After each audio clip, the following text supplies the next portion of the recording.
Bonjour et bienvenue dans cette vidéo abordant la notion de nombre dérivé d'une fonction en un point donné. Nous allons utiliser la fonction carré comme support d'étude, qui est représentée à l'écran. Cette fonction est l'une des premières abordées en lycée, il faut juste avoir à l'esprit son sens de variation. La fonction carré est décroissante jusqu'à x égale à 0, puis croissante. Vous pouvez voir à l'écran qu'un point nommé A est placé sur la courbe de la fonction carré. Ce point A a pour abscisse 1 et pour ordonnée 1. Nous allons nous intéresser au comportement de la fonction carré au voisinage du point A, c'est-à-dire sur un intervalle très petit autour du point A.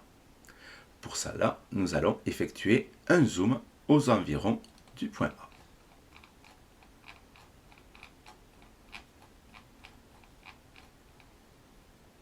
Plus nous zoomons, plus la courbe de la fonction carré ressemble à une droite.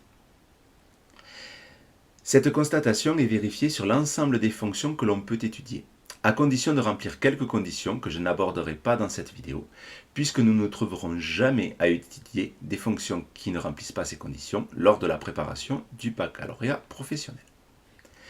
Maintenant que la courbe de la fonction carré ressemble totalement à une droite, nous allons tracer cette droite à l'écran par-dessus la courbe de la fonction carré.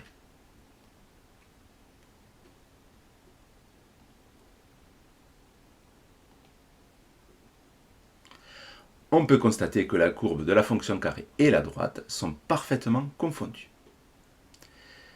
Nous allons maintenant revenir sur une vue semblable à la vue initiale, en dézoomant.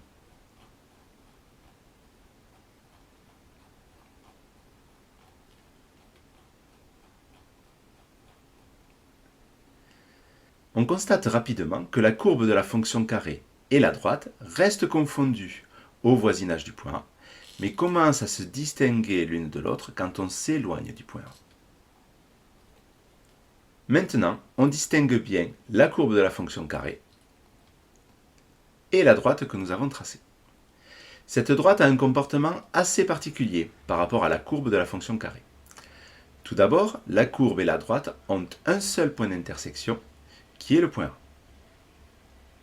Ensuite, on constate que la droite se rapproche de la courbe progressivement, frôle la courbe pour la toucher au point A, puis s'en éloigne progressivement. La droite n'est pas séquente avec la courbe de façon franche, comme par exemple la droite que je peux tracer maintenant. On dit que la droite est tangente à la courbe de la fonction carré. J'efface maintenant la droite que j'ai tracée précédemment et je la retrace en utilisant la fonctionnalité du logiciel. En sélectionnant la courbe et le point. L'intérêt de cette manipulation est que si je déplace le point A, la droite tangente à la courbe va se déplacer. Maintenant que nous avons une droite tangente à la courbe de la fonction carré au point A, évoluant sur la courbe, nous allons nous intéresser au coefficient directeur de la droite tangente. Nous allons pouvoir le faire calculer automatiquement en utilisant l'outil pente du logiciel.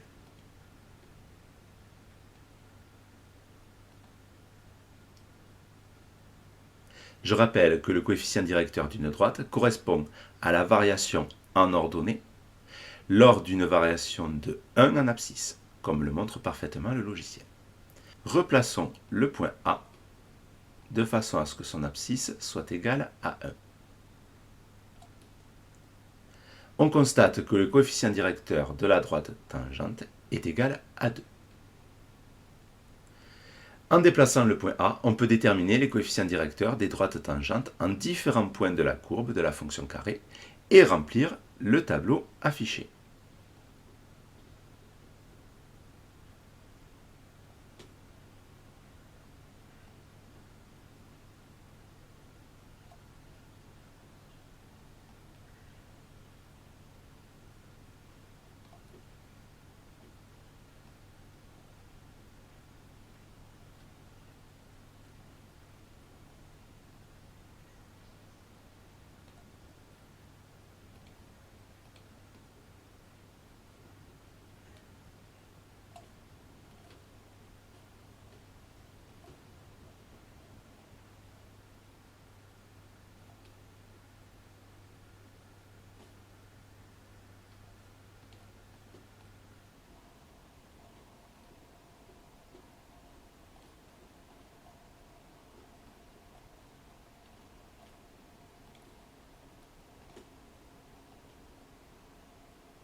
On peut également indiquer le sens de variation de la fonction carré au voisinage des différents points étudiés.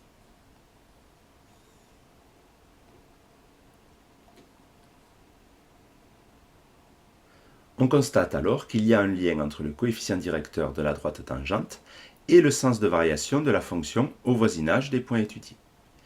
Lorsque la fonction est croissante, le coefficient directeur de la droite tangente est positif. Lorsque la fonction est décroissante, le coefficient directeur de la droite tangente est négatif. Ce lien est vérifié pour toutes les fonctions et est réciproque, c'est-à-dire que si le coefficient directeur de la droite tangente est positif, alors la fonction sera croissante au voisinage du point étudié. C'est pourquoi on donne un autre nom au coefficient directeur de la droite tangente.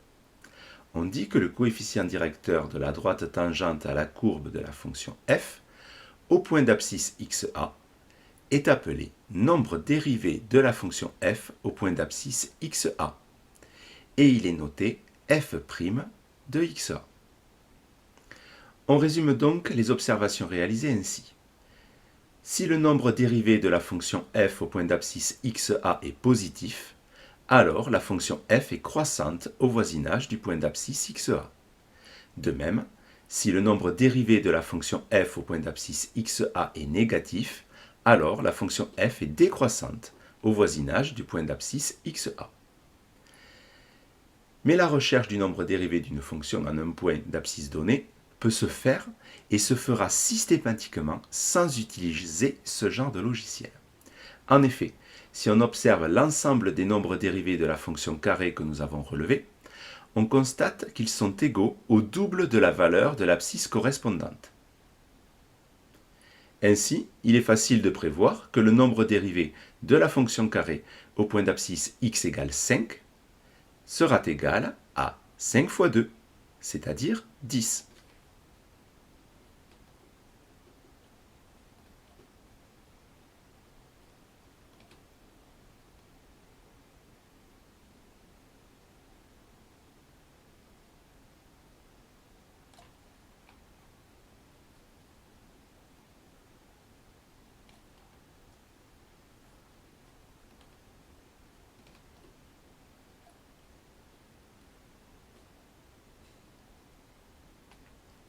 Nous n'avons plus besoin d'utiliser le logiciel, il suffit juste de savoir qu'il faut utiliser la fonction qui transforme une valeur en son double pour calculer le nombre dérivé de la fonction carré.